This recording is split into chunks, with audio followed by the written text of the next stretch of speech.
Hello everybody, in today's video I'm going to show you how to turn off two-step verification on Roblox.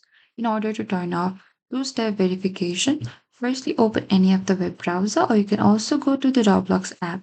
And next is in the top there's this address bar, type down roblox.com and enter it. And here once you're inside this homepage, what you need to do is you need to go to the settings icon in the top right and click onto the settings again.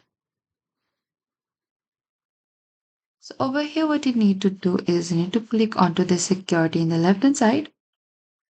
And under the security over here, you can find this two-step verification. You need to wait for a while until this opens up. What you need to do is you need to turn off this icon. You need to simply click onto this icon that says do not protect my account with any of the two-step verification. And that is it. You need to confirm the change by entering a password or a verification code if prompted. And that is it. That is how you can turn off two-step verification on Roblox. Thank you for watching this video. I hope this video was helpful.